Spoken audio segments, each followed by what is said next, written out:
If you're ready to unlock your potential to transform the world around you, then join us here on the Lovin Leadership podcast as we dive into the art of leadership, exploring cutting-edge strategies and timeless wisdom, empowering you to become the exceptional leader you were born to be. You'll learn from inspiring interviews with visionaries, changemakers, and thought leaders who give us practical and actionable, real-life leadership strategies, and we'll celebrate authenticity and empathy because leadership is about connecting with others on a profound level.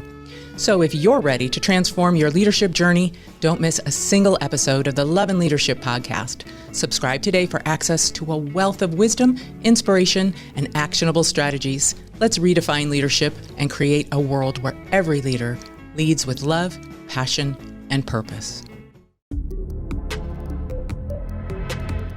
Welcome to the Lovin Leadership podcast, where we bring you interviews with extraordinary leaders who are changing the world. I'm Dr. Beth Merkel, your Lovin Leadership podcast host. And with us on this episode is psychiatrist and author, Dr. Larry Widman. And Dr. Widman is a high-performance mindset coach. He's better known as Doc by professional athletes, Olympians, and elite-level college and high school athletes he's worked with for more than 20 years. He works with several NCAA, NAIA, and top high school programs across the U.S. and has coached teams to 6 Division I national championships, dozens of state championships, and has helped hundreds of teams max out when it mattered most. Well, thank you for joining me on the Lovin Leadership podcast, Dr. Widman. May I call you Doc? Absolutely. Thanks for having me. Awesome. It's such a pleasure. Just to give our viewing audience some context, Doc and I met at a mindfulness retreat just a few weeks back, and your presentation was so amazing. It was so engaging, and your examples that you gave of solid leadership and the difference that high quality leadership can make just excited me so much. I was that person sitting in the front row, doing my Horseshack routine. For those of you of a certain age, you'll know exactly what I'm talking about. The rest of you can go ahead and look that up online. But let's give some context here, and will you tell us what exactly are you talking about when you talk about the max out mindset? Yeah, that's, we kind of came up with that term, max out mindset, because we wanted to have a way to formulate for others who are trying to grow, either individually or collectively, and whether it be on mindset or leadership, a framework on how you get there. Because we're very good in this world at defining how do you improve if you want to jump higher or get stronger or maybe get an A in a class for the first time. Yeah. But we haven't been great explaining to others, especially high performers, what I call them, whether it's athletes or anyone that is trying to be great at their craft. How do you train your mind? What does it mean to train mindset? Why do we train it? And then what do we train and how do we train it? And that's really the key, is to have a framework of understanding why is it important to train your mind. And then, of course, you got to be able to tell people what you train. And then you also have to be able to tell them how to train it. And if you can put the why, what, and how together, now people have the confidence to say, you know what, I can do that. I'm usually a nervous person, or I'm low in confidence. I thought that's who I always was. But now I see you can train those skills just like any physical skill. That is key, because that's where the growth comes from, right? We get so much of be better, do better, grow, change, develop, and then no guidance. But your program and your program's outlined in this book, Max Out Mindset, the 15 powers of the Max Out Mindset, and maxing out your mindset when it matters most. So you really go into those specifics that you're talking about. There are 15 powers. I love it. Thank you. I'm the person who needs the checklist, needs to know if I'm doing it and doing it well. So without going into all 15 powers, we'll list those in the show notes and buy the book if you really want to know. Where do we start? Where do we start to develop a maxed out mindset? Yeah, I know it sounds strange, but you start at the beginning. And you start by the way I organize things is preparing your mind for battle. And so then my book is really in 3 sections. It's sort of the max out your mind, max out your emotions, and max out your team if you're on a team. And I really say 2 or more people, that's a team. Yeah. So a lot of people think, oh, it's going to be this big numbers, but 2 people, a marriage, that's a team. And so for most people, it applies. If you're the head of your family, well, you're the head of that family system. That's a team. And so to be able to understand the foundations is really important. And that's where I have in the max out your mind part and in my introductions where I talk about some really key concepts like the power of the space, the power of positive psychology, and the power of the 4 legs of an elite mindset. And that's the foundation. So just one of them, for example, if you said, what's the power of the space? Yeah, that was going to be my next question. What are we talking about? Yeah, so Viktor Frankl, he was a psychiatrist years ago. I know you were familiar with him. And he happened to be Jewish. He was placed in a concentration camp with all of his family, including his wife, and everyone was killed except for him. He wrote a really cool book called Man's Search for Meaning. But another thing that he really came up with, one of his quotes was not from that book. And he said between stimulus and response, there's a space. In that space is the power to choose your response. And so the power of the space, when you think about it, a stimulus is a trigger. It's an event. It's usually one that often causes you to be frustrated or angry. And I truly believe that we can train our brains to have an extra couple seconds to decide how I'm going to respond in a situation. So at first I say everyone needs to know their triggers. We all have different ones, right? True. In the animal world, I start off by telling people when an animal is triggered with a stimulus, they usually either do this or this. I say it's fight or flight because animals don't have a great front part of their brain. So they either have to run to the fight or they run away. They don't have time to think or reason. Human beings have a much better part of their front brain, so they have time to think or reason out most of the time.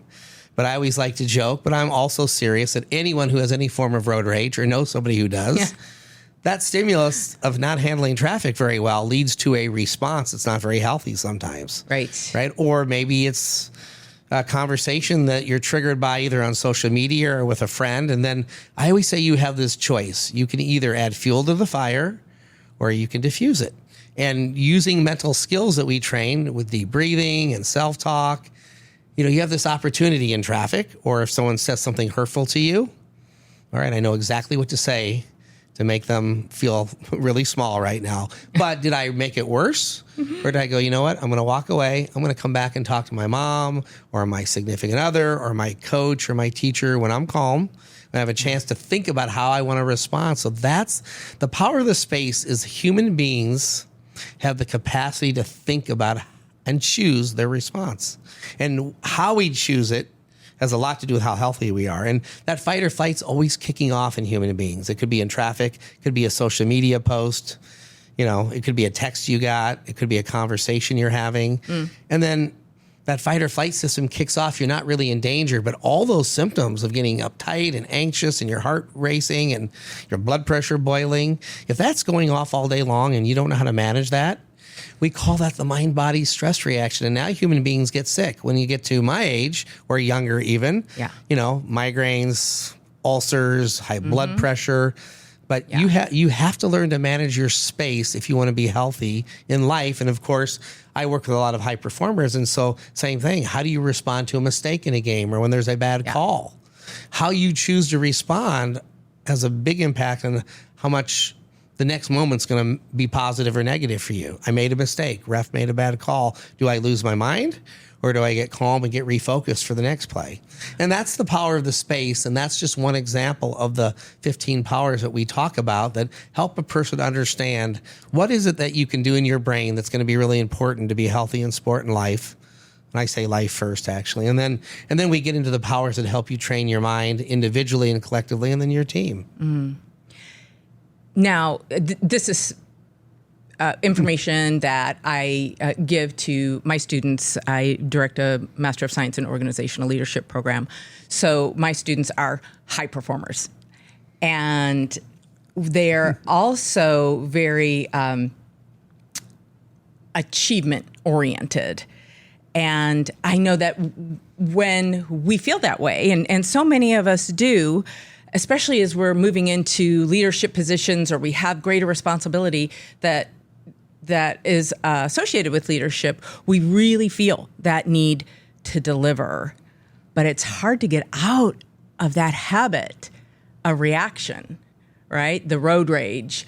Somebody cuts me off and I'm cussing and it feels good in the moment. A certain type of person walks into a room and I have a gut reaction. Whatever the triggers are. And we have so many of them. And you say that being aware of the triggers, first of all, and then knowing how they affect us, how they manifest in our bodies and in our brains can give us that space that when we're kind of looking at it with some objectivity, right? And then we can say, oh, yeah, I am feeling that anxiety coming up. Or, yeah, this yelling and screaming does feel good, but it's not serving me. We can make that choice. I think that's critical. And it's part of my curriculum. I think it surprises students at first. But that's because, mindfulness has been such an important part of my life, my development, my leadership journey. And I think it is for them as well. They're going into organizational leadership, but you find the same thing in the sports arena. And so I think there's a universal application here across so many different fields. All that is well and good. How do we start? How do we start creating that space? What do we do? Mm-hmm. Well, you said it first, you have to learn awareness. And that's part of what mindfulness is. When we talk mindfulness, we talk awareness of what my mind is thinking and my body is feeling first. You have to get really good at being aware that I'm starting to get triggered, or my self-talk is really bad right now, or I'm really nervous. And if I don't do something, I'm getting ready to give a speech or a presentation to my boss or to my professor, and my heart's starting to pound. And that if I don't have some strategy to calm down a little bit, maybe I don't function as well in that presentation. So I say awareness first and then strategy. I say it's too late if you're done with the presentation, or like in volleyball, if you serve a ball 20 feet long, to go, oh my gosh, I must have been so hyped up. I can't believe I hit that ball that long, or I can't believe I couldn't remember. I've practiced this speech 100 times and my mind went blank. But you've got to have awareness of where you function at your best. And then when you're off a little bit, as you will be in high pressure situations, oh, I know how to take a few deep tactical breaths. I know how to self-talk this. I know how to maybe visualize or imagine doing a great job first. There are mental skills that we can train like any physical skill. And part of what that does is that does give you an extra second or two to decide how I respond to the situation, or just get myself calmer so that I can execute what I've trained.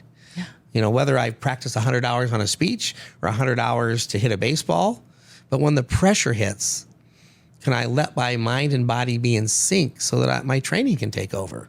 That's where we have to be great, whether we're a surgeon, a teacher, an athlete, any high performers. You have to be able to perform when it matters, or when the pressure hits, or when things aren't going as well as you hope they would.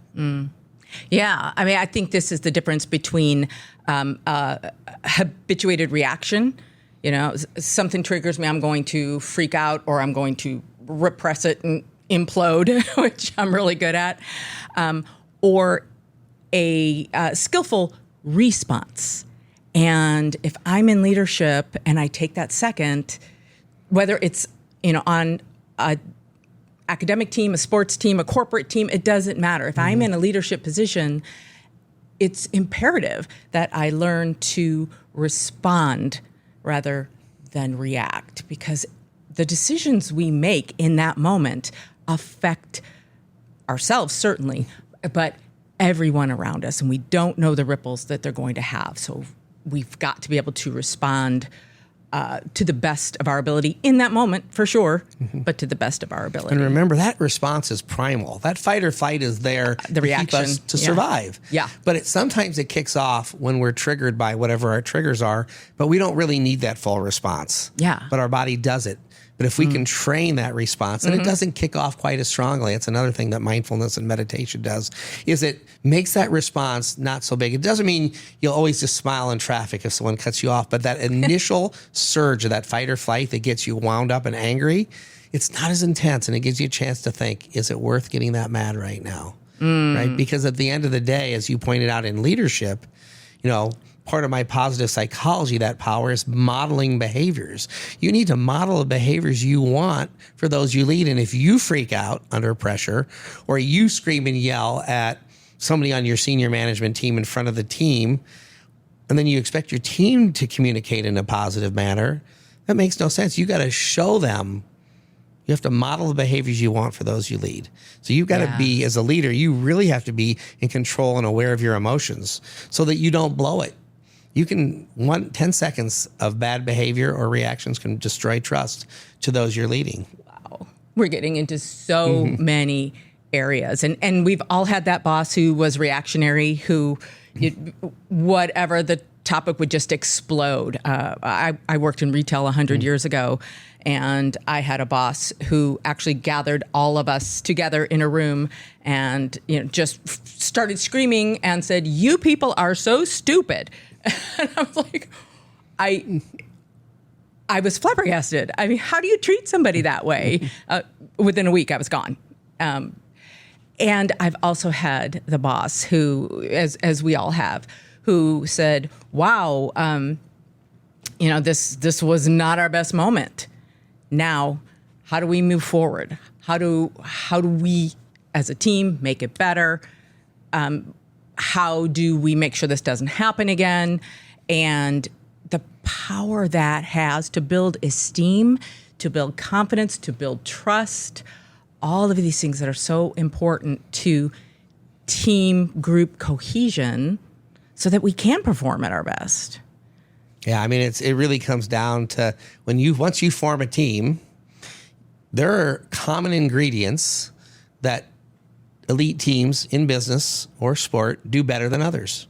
Yeah. And some of that starts with leadership, and then some of it's the team dynamics. But without the leadership at the top, because I always say it starts at the top, and it's almost impossible to create a great team. Sometimes a team will overcome a bad coach despite them.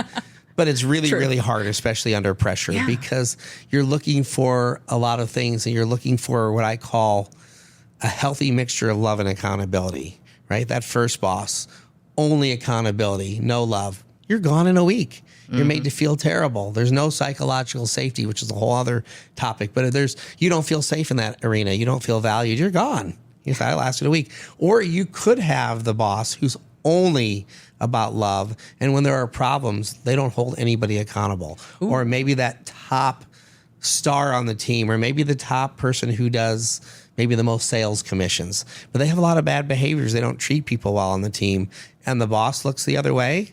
That creates a team that breaks apart pretty quickly as well. So you've got to find a balance between love and accountability. You need them both. It's never been harder today for people at the top, whether you're a manager or a CEO or a coach, to find that mixture of what works to create an elite team. Yeah. And it's so interesting that you would bring up that leading with love is not easy. And I say that all the time. Leading with love is not for the faint of heart. It's about communicating in difficult messages, in difficult moments. It's about setting boundaries. It's about rewarding people appropriately. But you have to get to know your people. It's a lot of work. When I named this podcast, I was somewhat hesitant for a second or two, wondering if people would misinterpret Lovin as squishy. And that's not it. That's not it. It takes a lot of strength. It takes a lot of discipline and awareness. At first, it's a lot of work, but the payoffs are phenomenal. So talk to us a little bit about, what are some of the payoffs you see? And can you give us some examples of the responses that you've seen in your work to this leading with love, this type of mindset that maxes out performance? Well, one is my last power in the book is called the power of ultimate trust. And it is next level trust. It was actually a phrase that I coined, got Coach John Cook at Nebraska to buy into, and then we got his team that won the national championship in 2015 to use that as their mantra. But they had to define it. They had to define what ultimate trust looked like to them because they didn't want to be what I thought it meant. But to me, next level trust is coaches and coaches have trust. Coaches and athletes, athletes and support staff, coaches and support staff. Everybody that's involved in your team has created trust. It's very hard to do. There's no way to get there without building relationships and learning how to be vulnerable. But if you can get to ultimate trust, you have a huge competitive advantage on your team, whatever endeavor you do. And so how it played out a little bit for the Nebraska team to get to ultimate trust, and it led to and I wrote in my book, my favorite quote I've ever had a coach ever say in my book from Coach John Cook. And a couple of years ago at a talk with me, he said, I wish I had learned to coach out of love rather than anger earlier in my career. Oh my gosh. I wish I had learned how to coach out of love rather than anger earlier in my career. Coach was a master at the game planning and the technical training and everything, but he didn't always build the connections. I have an entire chapter called The Power of Evolution just about his growth. But when he learned to build those connections and build those relationships, the team started to trust him more. And we got to what we call ultimate trust. Now, he still has a picture up on a wall of a dog leading a blind dog by a leash as his form of ultimate trust. The trust that a blind dog would have to have in another dog. All the athletes had different pictures of maybe surgeons or people parachuting together or what it looked like to have ultimate trust. And, but in order for that to play out on his team, we had to get him to see that he was the leader on that team. And I always ask leaders, what's your contribution to the problem? That's kind of my message. What's your contribution? So if your team is playing in fear, if your team isn't communicating well, whatever is going on with your team, I always ask the leader, well, what's your contribution? So in this example, he said to me, before the year we won it all, he said in the spring, how do I get my team to play with no fear at the end of a game? I said, what do you mean? He said, well, the last year felt like we got really tight and played pretty fearful in the Elite Eight. I said, okay, what do you think? I asked him. He gave me several reasons I talk about in the book. And then I said, great, we can work on those because they were all about the team, not about him. And that's when I said, well, what's your contribution to the problem? And he said, what do you mean? I said, well, you're the leader of the team. If your team's playing in fear, what's your contribution? And he couldn't come up with an answer. He's a Hall of Fame coach. So I said, I'm going to come back and ask you tomorrow. Yeah. But I brought members of the team with me because I knew he wouldn't be able to come up with it. So I'll give you just two examples, and this you see how it plays out. I said, Coach, what does the team think when you start to pace the sideline? He says, they love it. They think I'm engaged and active. I said, all right, Kelly, come on in. Coach, when you start to pace, we think you don't trust us and you make us anxious and nervous. Wow. I said, Coach, why do they look over at you after when they make a mistake on the court? He said, that's easy. He said, they're looking for me to give them a correction, and I always give them one. I said, all right, come on in, Kelsey. Coach, the reason we look over at you after we make a mistake is we're looking to see if you're going to pull us from the game. And I say, Coach, you're always talking about being mindful and present, and the minute they make a mistake, they're already worried about the future. They go, Coach is going to pull me in front of 8,000 fans and my family. And then if he doesn't pull them and the whistle doesn't blow or the horn, they're thinking if I make one more mistake, I'm definitely done. So when they should be communicating with their teammates, thinking about what they need to do better, they're already worried. So I asked him to sit down and quit pacing. I said, your team hates it. He did. He had a different reason for why it happened, but he quit pacing and he let his team work through mistakes. I said, as long as they don't break team chemistry, I said, you've got a setter and Kelly Hunter you trust, and let them work it out. And he kept doing, and he did that. And we got all the way to the end of the year, and we get to play in the national championship. And I told the setter, Kelly Hunter, sometimes under stress, human beings revert back to old behaviors. I said, if Coach does anything that causes stress or feels like you don't trust, he doesn't trust you in a game, can you say something to him? She said, I can do it. Okay, creating that space that Yes. we talked about earlier. And I asked him, I said, how do you feel about Kelly if she was to see a behavior that you had during the game and she felt that was making the team anxious? Could she say something to you? And he said, absolutely. Well, in the match, he got up to talk to the ref after there was a bad call. And he started to pace a little bit. And she walked over and said something. He sat down. Never gets up again. We sweep Texas for the national title, a team we haven't been able to beat in years. Get back to the hotel. And he goes, I don't even feel like I coach, Doc. I said, what do you mean? He says, well, I sit the whole time, a few other things. I let assistants talk more. And I said, well, did you prepare them well? Yeah. I said, did you make adjustments after set 2? Yeah. I said, did your team play fearless when it mattered the most? And he said, yep. I said, it sounds like you coached. He said, I sure did. Wow. And for a long time, I didn't know what Kelly said to him. And then I was told that she walked over and said, sit down, coach, we got this. But he was on a podcast with Kerry Pettit, the original coach at Nebraska before him, Coach Terry Pettit. And he said to Pettit that Kelly walked over and said, sit your ass down, coach, we got this. Right? And I say 20-year-old athlete, 57-year-old Hall of Fame coach. If there's not a better example of ultimate trust, the relationship they built for her to be able to say what she needed from him in that moment, the way she said it, and for him to respond in an appropriate manner. That takes a lot of building. That takes a lot of work. It takes him changing, admitting that he's a contribution to the problem.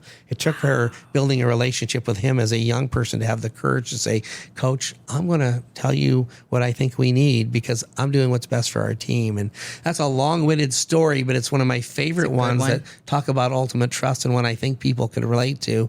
Yeah. In the sports world and how it played out for a team for them to be able to overcome their demons, beat Texas, and win a national title. Yeah. I mean, the ultimate goal for that team.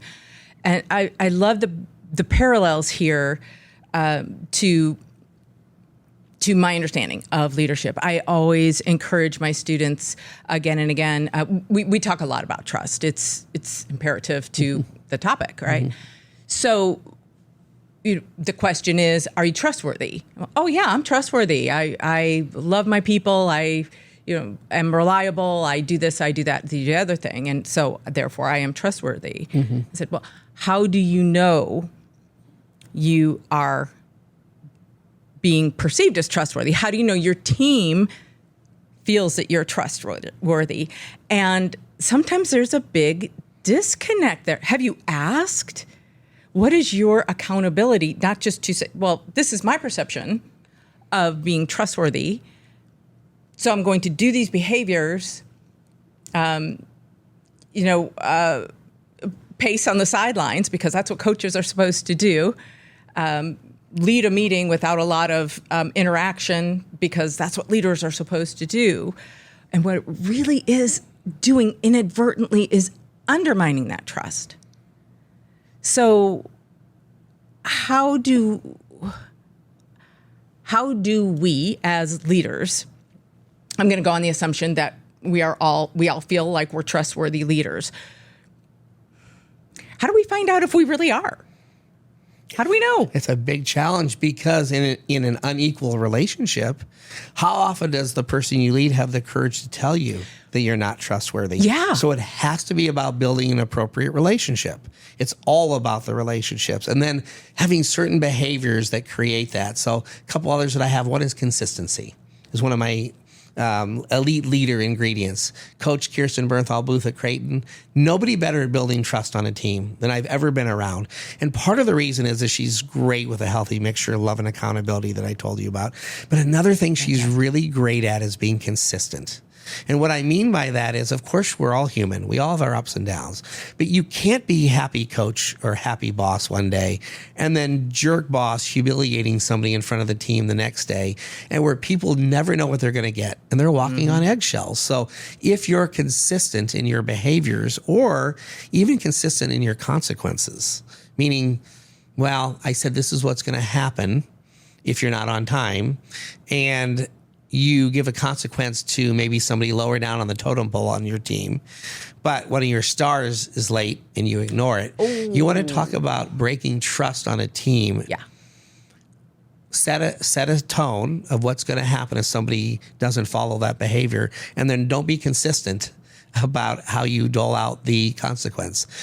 All that work you've done to build trust will unravel. And so, but that consistent coach in behaviors and in consequence it already starts to drive trust because we know what to expect. They're very consistent in who they said they're going to be.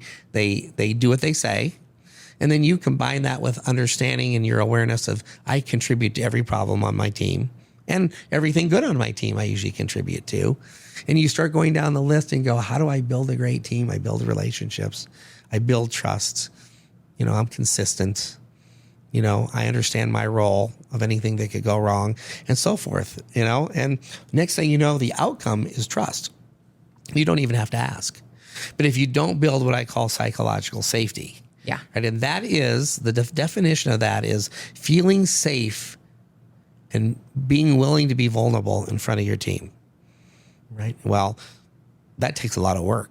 Everybody has a different backstory. Everyone comes from different places. There's not always an equal relationship. And if you want to get to that psychological safety, the leaders on that team, starting with the coach, starting with the boss or the CEO, the managers, and all the way down, if they don't model that behavior and create that safe space, create what I call a comfort space for you to let down your guard, then you'll never let down your guard. Yeah. And imagine in that scenario with Coach Cook, if Kelly says, there's not a chance I'm going to tell him. If he starts to pace, I'm not going to say anything because he'll rip my head off in front of everyone and I'll feel terrible.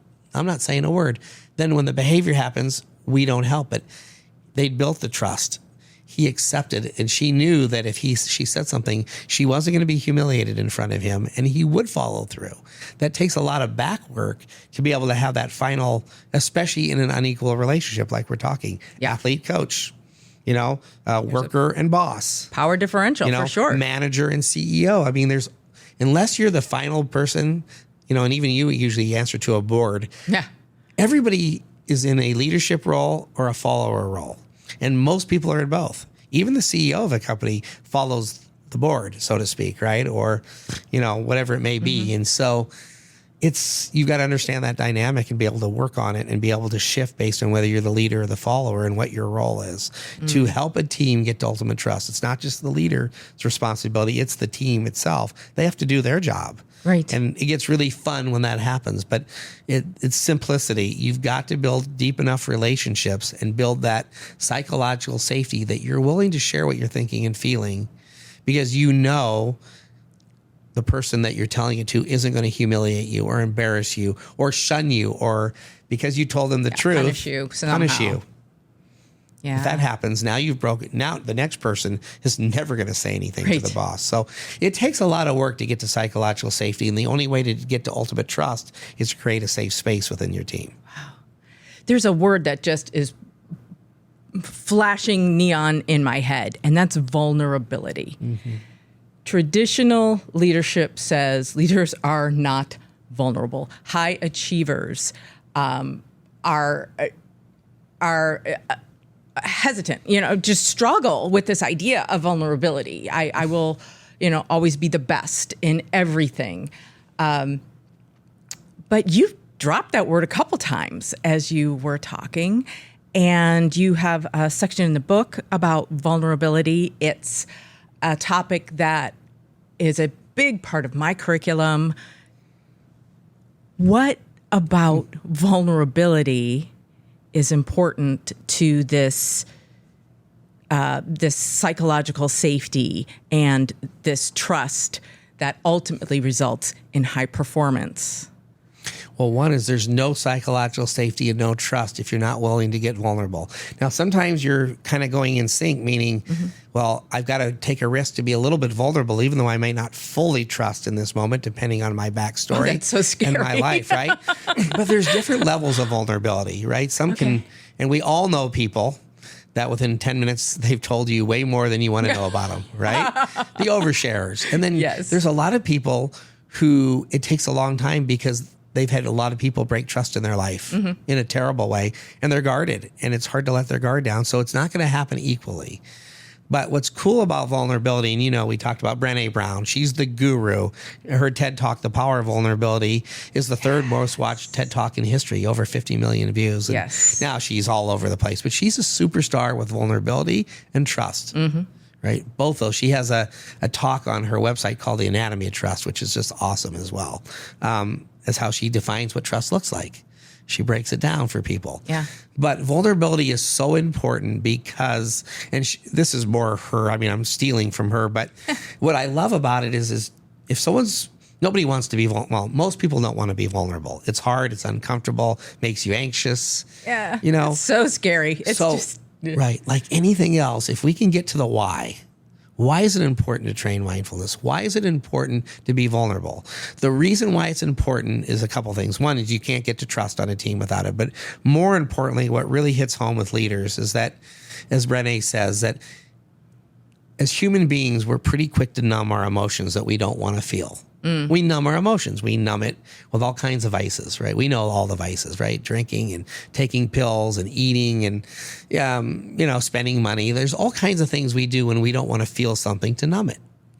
But as she says, is if you can't selectively numb the bad emotions, say, I don't want to feel any of those, without numbing joy and happiness and gratitude and all the good emotions. Yeah. So the why is you can't selectively numb emotions. So if you're not willing to be vulnerable, I don't want to feel any of that, then you're going to numb all the good stuff over time. And when you think about why people get in a lot of trouble in this world with addiction or whatever vices people tend to have as humans, it's we start off by numbing things that are very painful to us. I've had a bad day.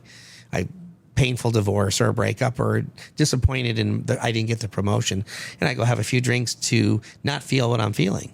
And before you know it, you're numbing a lot of emotions. But then we start to numb all the good feelings too that we have. And so that's why, even more important, I would say, is just from a healthy life standpoint, even if you're not on a team, if you want to have a healthy life, you've got to be willing to learn how to not numb everything that feels so painful. And that requires you to live in it and be vulnerable and then share with people in your world, I'm not having a good day and here's why. Yeah. Right? I had to lay someone off today. That was a bad day for me.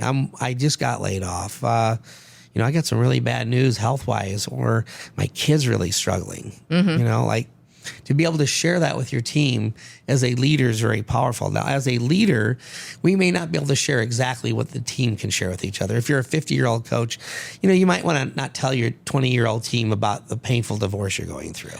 Maybe too much, but it may be okay to say, whatever, I got a parent that's very sick. I've had to put them in a nursing home because the other one died. Or, I'm struggling with, I struggled with this when I was your age as an athlete. And I had a very hard time bouncing back from mistakes. Or when I didn't get the starting job, I sulked for a long time. Mm-hmm. To be able to be vulnerable, or sometimes for a leader, the vulnerability comes from just being able to say, you know what? I don't have all the answers right now.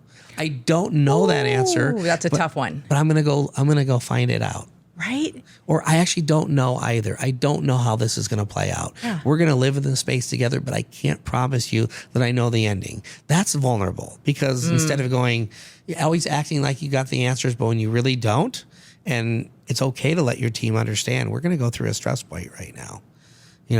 And that can be vulnerability in a leader.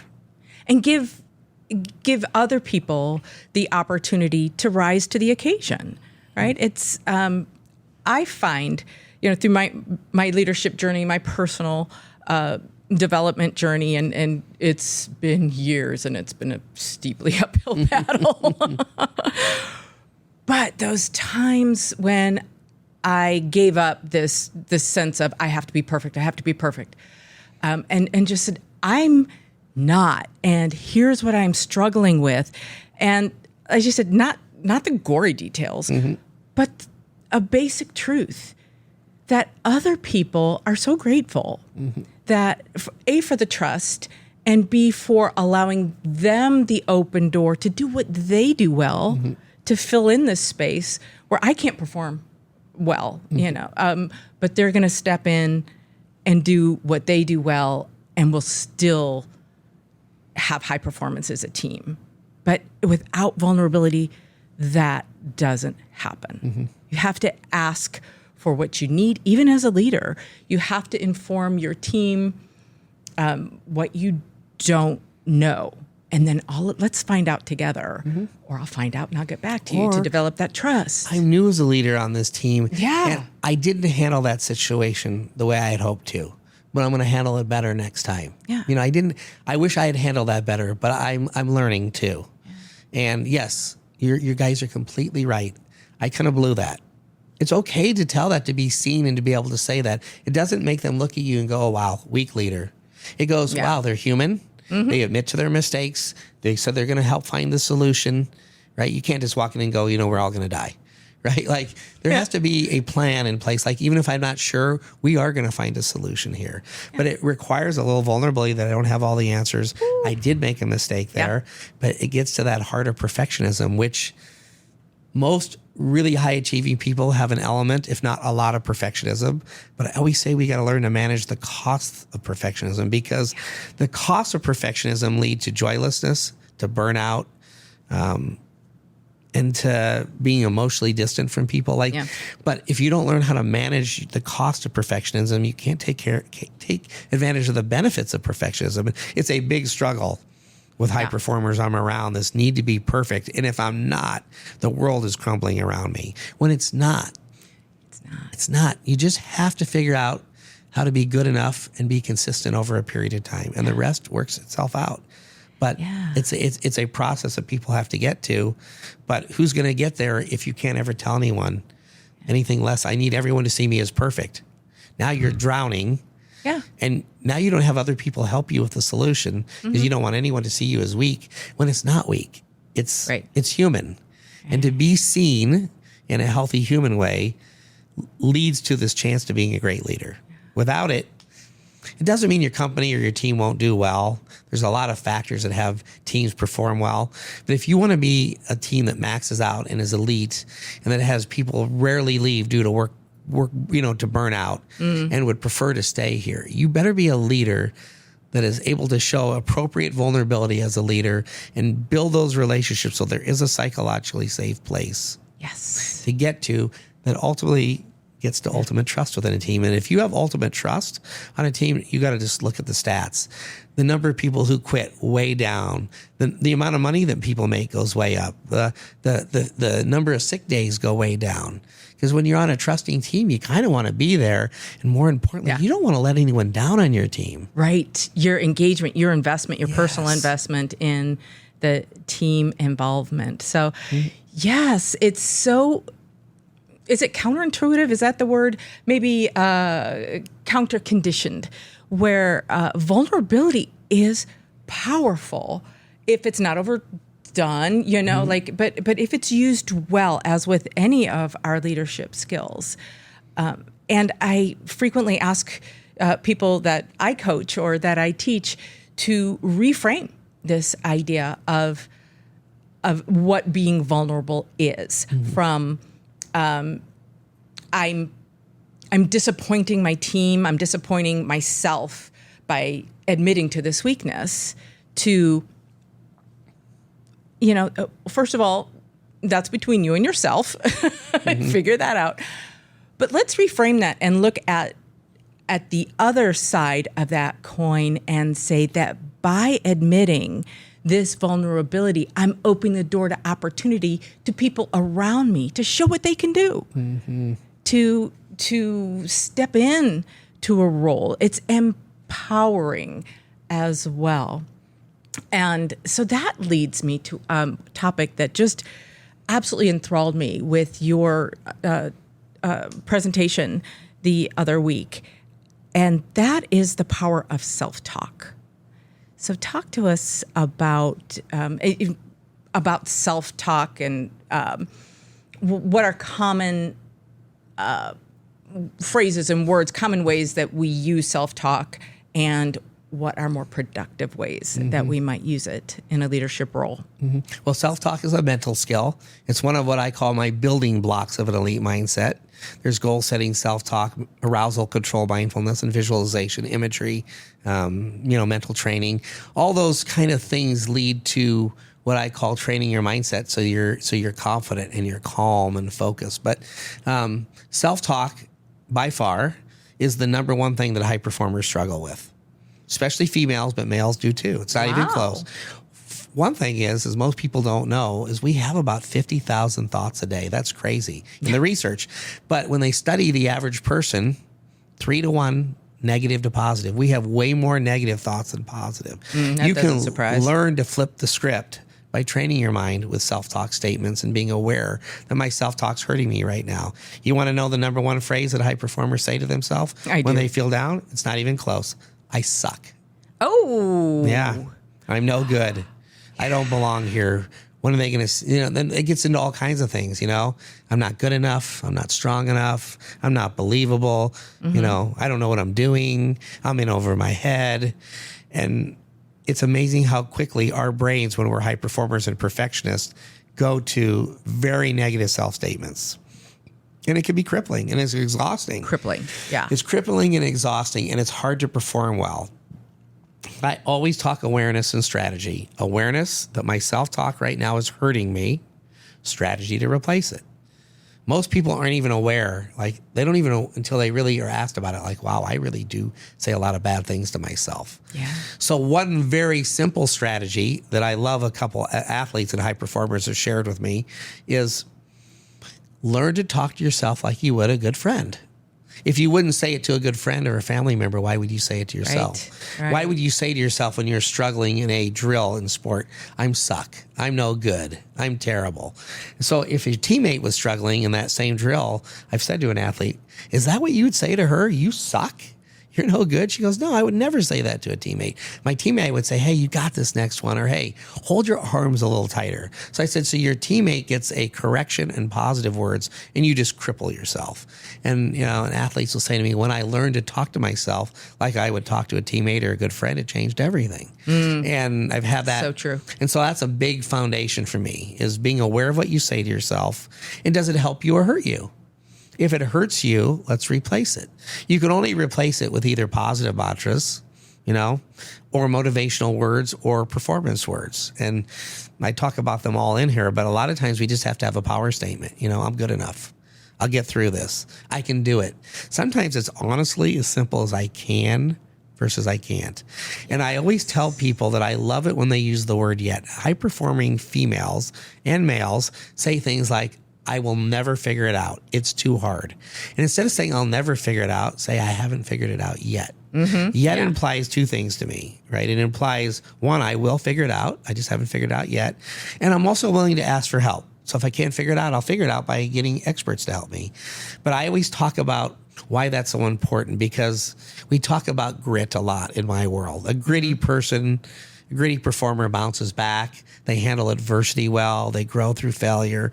And I always say that in order to be gritty, you have to have hope, but it has to be realistic hope. And realistic hope. Hope There's in a the grit difference. world to me means, because of my preparation, because first you got to put in the work and prepare. If you're falling a little short or struggling, no, I put in the work. It's going to turn around. Because of my preparation and because I have a positive mindset, I will figure this out, right? And because if I'm on a team, this is really important, I know my teammates and coaches believe in me. That I truly believe what's about to happen is going to be great.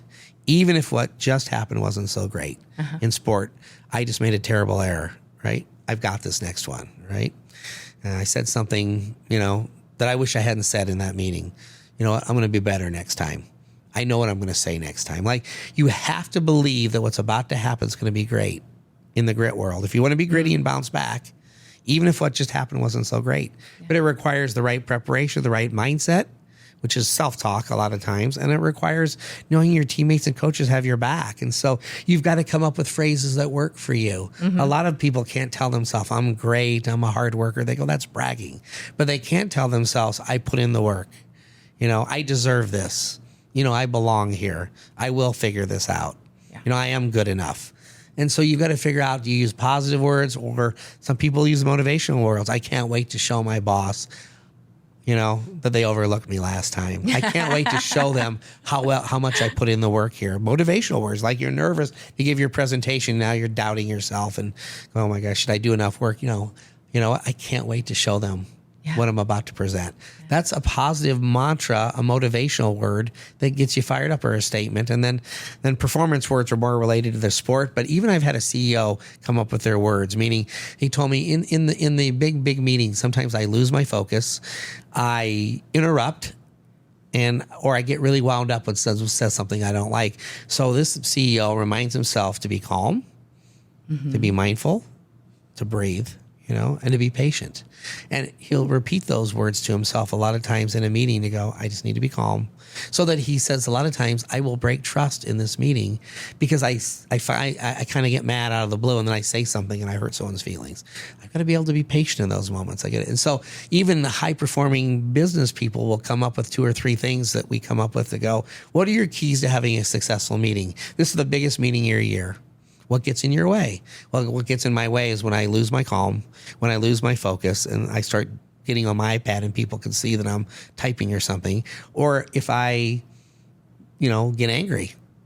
So if I can just remind myself, all I got to do is be calm and focused and patient in this meeting. And if I do those 3 things, this meeting is going to go really well.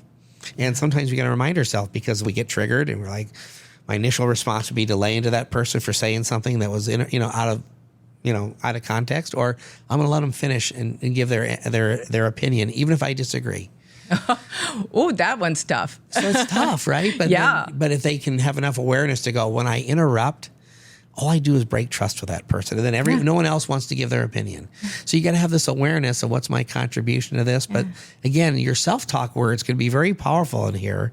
They before really a presentation, before a competition, during it, if I'm feeling like it's not quite going right, like, I can do this. I've got this. Like, it depends on you, but you got to work it out. But self-talk, the reason why self-talk is so important, and I'll leave you with this, is that when we train my 4 C's in elite mindset, one of the ingredients is confidence, right? I mean, we know what that word means, but you have to earn the right to be confident. Well, my number 1 ingredient of confidence is preparation and hard work. Like, without putting in the work on all the all the legs of an elite mindset, or, of the chair, the physical leg, the technical, tactical, and mental leg, you got to work on all those if you want to be great. But the number 2 ingredient, let's suppose you are the hardest worker on your team. Mm-hmm. Everyone knows it. So I say you're halfway home to confidence. But the minute you make a mistake, I suck. I'm no good. Mm-hmm. Coach should just pull me. I don't deserve this promotion. Right? What did he see in me or she, right? Like, all of a sudden, our confidence tanks. So if you want to be confident, and you need to be confident if you want to have an elite mindset, you've got to put in the work. That's your first ingredient. Your second ingredient is self-talk. You've got to get better at it. You have to be aware, I'm starting to tell my things really bad stuff about myself. I'm no good. Well, when you tell yourself you're no good, and you got 10 seconds to be ready for the next play or the next comment to your boss, like, you got to be able to stay positive. Third ingredient, I'll leave you with this, is I believe that if you're on a great team, that your teammates and coaches, if they know what you need, they can help you move on to the next moment. They can help you or hurt your confidence. Yep. There's a few other ingredients I won't bore you with right now, but if you put in the work and you know how to talk to yourself when you start to get stressed, and if you're on a team, I say even the best self-talker on a team, at some point your brain's going to let you down in the course of the year. But if your teammates know the signs of when you're getting in your own head and stressed, that right in those moments when I don't make eye contact with you and I'm looking really stressed, I need you to tell me, hey, you're great, or give me a high five or squeeze my hand. Like, if you know what you need, you got to be able to share it with your team and coaches, and then you got to let them in when you're stressed. But if you do, the great teams I'm around, they help each other move on to the next moment. Because the stress is going to hit and we're all going to make mistakes. How do I respond to that mistake is the key to going from really, really good to elite or to maxing out. If I can respond better than the team across from us, because we're all going to make mistakes. Mm-hmm. Almost every sport, when I talk sport, is a game of failure. Who can handle failure the best? Who can grow the most through adversity? If you can learn those things, you have a competitive advantage. Some of that's rooted in self-talk. Some of that is rooted in my teammates and coaches. They know what I need when I'm stressed, and I know they believe in me. So that, yes, I screwed up there, but they need me to get a hit right now. I believe I'm going to get a hit versus, oh my gosh, coach is going to pull me if I make one more mistake. Or my teammates, I can tell they're mad at me. They don't look at me. They don't talk to me. Well, if your teammates need to know, you need eye contact when you make a mistake. That reassures me that you're in it with me. Mm-hmm. And it's really fun to work with teams on those ingredients, because I call those the hidden ingredients of confidence. And if you can be confident in sport or life, I say you can be fearless. You might have nerves before a competition or presenting to the board, but if you know you put in the work and you know how to talk to yourself, et cetera, there's no fear. It's only when the worry and doubt creep in that I didn't put in the work, or I'm really hard on myself, or I don't think my team and coaches believe in me, or my boss, that we start to get fearful. And when we get fearful, now we're in trouble. But nerves Now are we're fine. in trouble, yeah. Nerves we can deal with. We got 100 strategies to deal with nerves when we're kind of getting way more anxious than we want to be. It's the fear that gets us in trouble. But training confidence, and I believe we can train confidence like any physical skill, Yeah. allows you to have a chance of being fearless when it matters under pressure. Doesn't mean you always get to win, right? But it Darn it. but it changes the odds in your favor. What an interesting distinction between nervousness and fear. I think most of us use that synonymously, but you're saying no, there's a difference. And There can be a difference. Okay, tough. If you haven't put in the work, right? You've cheated the process. You haven't done everything. You didn't prepare as well for that presentation as you should have. You went to the bar last night. You should have reviewed it a couple more times. Whatever it is, like, you didn't put in the work. Right. And now if it's starting to struggle a little bit, now the fear creeps in. Like, I don't have all the answers because I didn't do the work. Versus, you know what, I made a mistake there. He asked me a question on that. I rallied. I've got the answer for them. So there's a difference between pressure can be a privilege. Pressure can turn into fear and destroy you. The only way it becomes a privilege is when you've put in the work and you have the right positive mindset. And if you're on a team, your team and coaches believe in you. And a few other ingredients. And now I get a chance to be truly, that pressure turns into privilege. I'm excited. Like, those nerves are awesome. I always tell athletes that a lot of you, when your career's over, you'll miss this feeling forever of being alive, that nerves that before a competition. And a lot of people go into coaching because they are chasing that feeling of what it felt like to be in the locker room or to pursue a goal with the team. Those nerves, if they're a privilege, you love them. It's only when they consume you because you don't believe that you're good enough. You don't believe you've put in the work. You don't have no trust that when you make a mistake, the coach isn't going to humiliate you in front of the team or your team's going to say, get her out of here. Like, that's when the fear creeps in. Now I make one mistake and I'm afraid versus, no, I got this. I put in the work. I know what to do here. This next ball, I'm going to crush. But you have to have some ingredients that allow you to feel like the pressure is a privilege. Yeah. And confidence is the key ingredient. Points to the incredible importance, and this is something that is going to come up again and again and again in this podcast, of building that trust, of being open and honest with each other, so that someone who is filling their heads with their own negative self-talk turns to their teammate and says, I need help here. And that teammate says, you got this. I've seen you train. I've seen you perform before. That the person doing the self-talk can trust the input from the team. So you've got to have that trust, that consistency, that safe space to speak your truths and say, yeah, that really sucked. You do know better. Yeah. And you were out partying all last night when you should have been getting a good night's sleep. And let's try harder next time. So it's so important to be able to trust the feedback that you get from your teams. It's a personal anecdote on that was I was in my master's degree program, the one I direct now, and I have had imposter syndrome my whole life. Like, I look around going, okay, how the heck did this happen? But the self-defeating, the defeating talk. And I confided in one of my classmates, and she told me the opposite. She said, no, Beth, whatever, you are smart enough, you are good enough, you are determined enough. And some other classmates came in and started chiming in. I believed them. We had that kind of trust. I felt like we were in the trenches together. Like, if I really was terrible, they'd have told me. So that when they did rally and provide me what I would call this evidence to counter the negative self-talk, I could weigh both and go, wait a minute, there's a lot more evidence to show that I can be successful than there is that I will fail at this. So I'm going to go with what the evidence shows. But there has to be trust at the very core of that, and the vulnerability to say, I'm freaking out here, people. what do you got for me? There has to be that vulnerability. You have to let them know. Wow. Myself, but again, what you just said, right? What I told you, when you're stressed, if you're on a great team, your teammates, in this case, your fellow students, could either have helped your confidence or hurted your confidence. Oh, in that yeah. moment. They could have crushed your confidence in that moment too. Crushed me. Right? They could say, no, you're no good. You're the worst. Or you ask a question and nobody says anything to you. I've asked you guys for some feedback.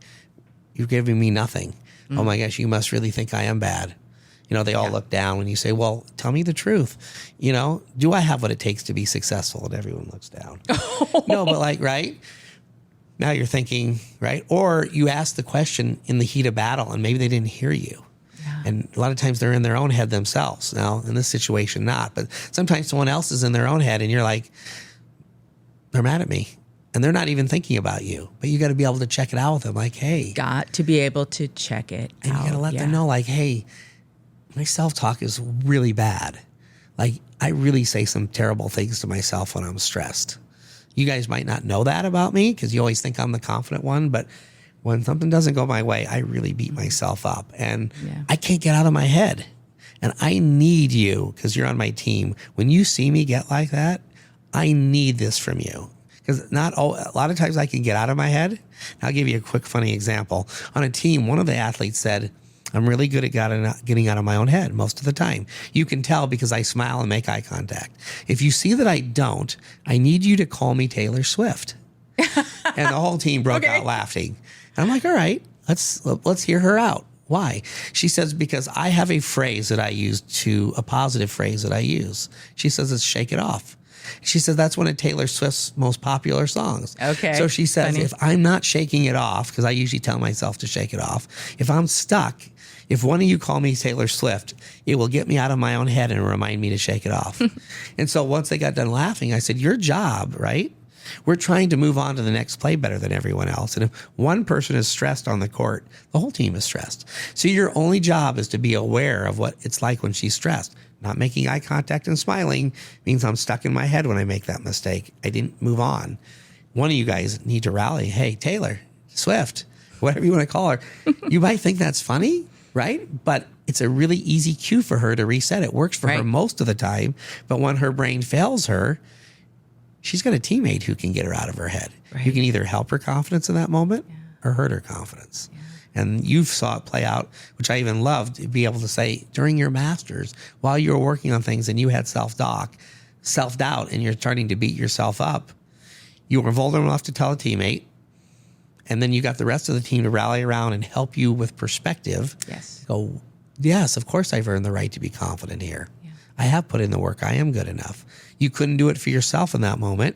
You acknowledged it, said, I'm not getting out of my own head. My head is messing with me right now. All our heads mess with us sometimes. And it leads to imposter syndrome that you talked about, which is a whole other topic. Other topic we'll do another time. Right, is all about, usually self-talk is at the root of that. I'm not good enough. When are people going to figure out I'm a fraud here? When are they going to figure out I don't know what I'm talking about? Like, how did I get here? Like, when are people going to figure out I have no business being in this spot, right? Yeah. And that's imposter syndrome because there's a reason why you're in that spot. Yeah. And so self-talk's at the root of that, and vulnerability is at the root sometimes of getting out of your own head if you can't do it yourself. Oh my gosh. I would love to have this conversation for days, but we're out of time.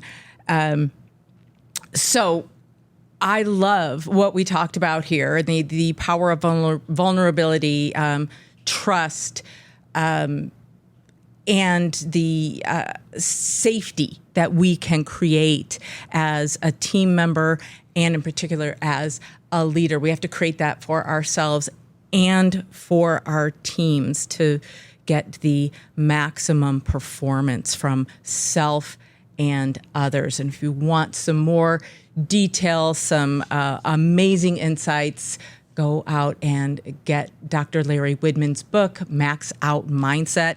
It's a fabulous read and worth every bit of time and energy you spend involved in it. So I'd like to wrap up this conversation by turning it over to you and saying, what do you want the Loving Leadership community to know? What's going on in your world? What should we know about? How can we find you? How can we enlist your services, your coaching, et cetera? Yeah, so easiest way to find us is at maxoutmindset.com. Okay. That's really easy. I hang out on Twitter, doc_elitemind. I am on Instagram and Facebook, but I don't really know how to use them very well. So I actually have someone else do the Instagram and stuff. Twitter's enough for me. So that's where I post everything I know about teams and athletes and sometimes cool things they do. It's, there's only positive stuff I post, and that's just the way it is. That's what I believe. And so you can find me there. Obviously, on Twitter, you can find us at our website. But really, I have a partner in Scott Papik who kind of runs everything for us. He's taking a Power of Positive Leadership course right now. He does some stuff with some of our parents. Scott and I wrote a book this year called Max Out Mindset for Parents. Max Out Mindset for Parents. Yeah. Awesome. And it's just a companion book and workbook that goes with my other 3 books, the Max Out Mindset book. And then I wrote a book called Max Out Mindset for Volleyball and Max Out Mindset for Softball this year. The softball book, and I just need to share this. The reason I wrote the softball book, I haven't been that involved in the softball world. Volleyball's been my big space and some other sports until recently. But I have to give a shout out to the Play for Page 33 Foundation. And here's why. Because Barb and Jason Reesner are parents. Most of us can relate to that. I'm a parent, Yeah.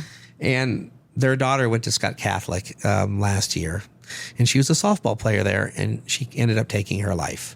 Oh. And just a terrible situation, but they've turned it into a relative positive. They created a foundation that their whole mission is to make sure that no one has to go through what they go through, and that nobody has to go through the daughter Paige went through. Paige was the light of most people's life. They didn't know their parents knew she was struggling and they were getting her help, but she ultimately took her life. And their mission is to help students and student athletes know they're not alone, to provide this awareness, right, of mental health, and that it's okay to ask for help and that you're never alone.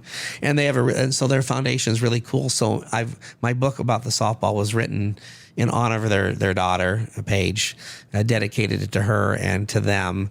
And they wrote the foreword to my book, but they are giving back where I don't know if I could do it as a parent, honestly. I don't know if I would just turn inward for a long time. They've turned outward to help others, and they are a cool family that are just trying to help other people and try to survive themselves in, what ultimately is probably the worst thing that can happen to a parent. Absolutely. It's to lose their child for whatever reason. And so, if you want to learn more about them, they're all about helping others, and they're giving back to other people. And they got a cool golf tournament coming up. And so anyway, but that's kind of what our job at Max Out Mindset is, to provide world-class elite mindset training. We work with teams. We work with about 50 or 60 athletic teams from high school all the way up to Division I.